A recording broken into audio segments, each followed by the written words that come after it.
But this adaptation, again, is not involving new genetic information. In fact, the process causes the loss of the genetic information for short hair.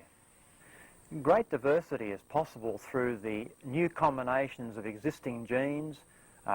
Even mutations can cause rearrangements of chromosomes, and degenerate changes or loss of information which creates diversity. This is a fundamental problem.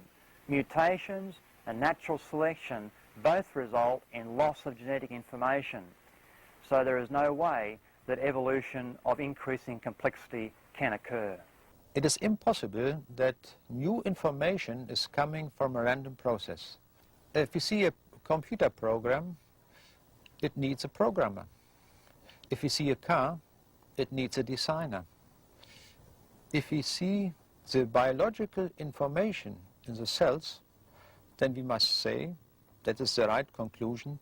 It needs a creator who has made the program, the genes, to create the proteins, to create the organs.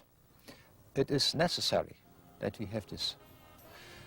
So we can say evolution is an impossible process.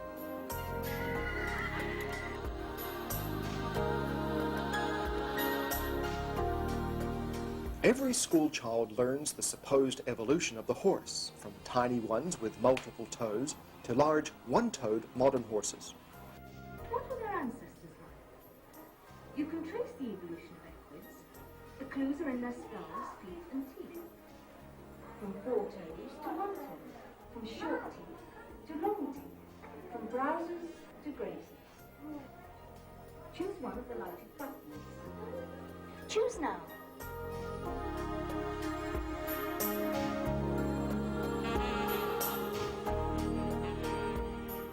But has the horse really evolved?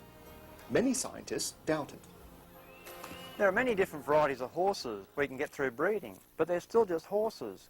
We can get large ones, small ones, even ones with 3 toes. Evolutionists put these into a sort of a sequence and add a fossil rock badger at the bottom and then claim that's evidence for evolution. But you take out the fossil rock badger and you just have variation within a kind. Horses breed horses. That's not evolution.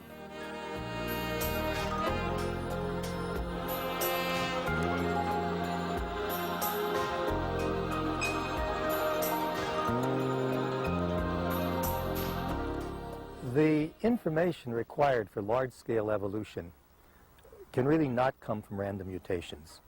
The Darwinian model says that it does, but nobody has ever made a calculation to show that it does. I've made a calculation that shows that it doesn't. Professor Dawkins, can you give an example of a genetic mutation or an evolutionary process which can be seen to increase the information in the genome?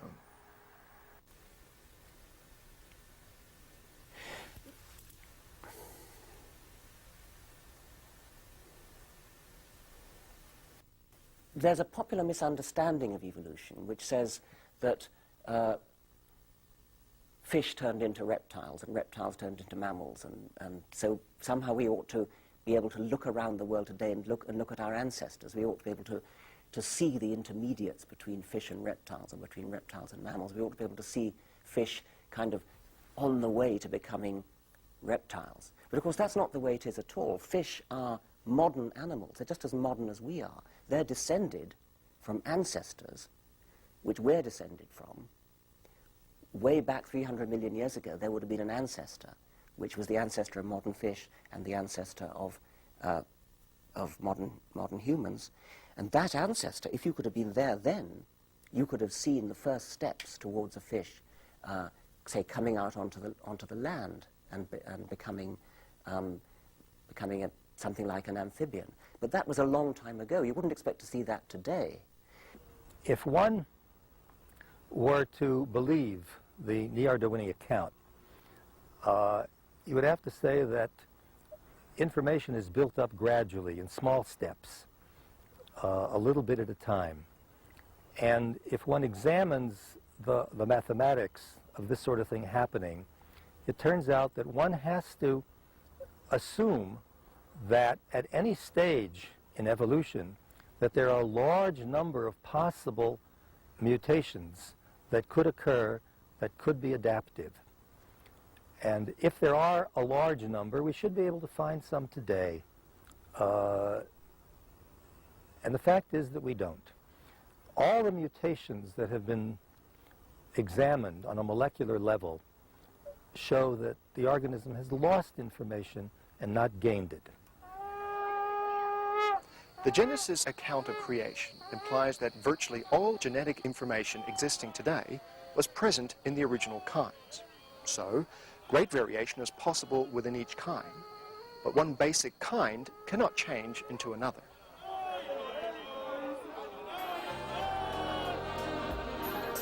Michael Denton believes information can only come from an intelligent source. And I tend to think that, in fact, the evidence suggests a transcendent sort of Hebraic God of the Judeo-Christian tradition. An external creator made the world and gave it its order, its pattern, and its ends. It's consistent, I think, with the evidence, though. It's consistent with it.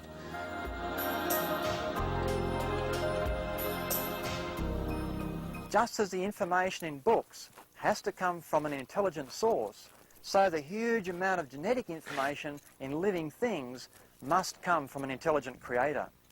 The evidence fits the biblical model, where there's a large amount of genetic information created in the beginning, allowing adaptation within the kind and being degraded since. The information had to be programmed into the living things in the beginning. Living things did not evolve, they were created. If we look to the Bible, then we see there is a creator. The creator has made all things, the material processes and also the information.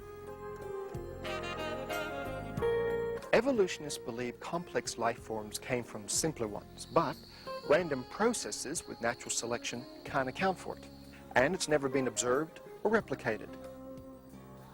The accumulation of gradual changes produced by lucky chance has never been shown to add new information or increase complexity. Creationists believe that all the evidence points to a creator. Dogs may be hairy or bald, and frogs may be spotted or green.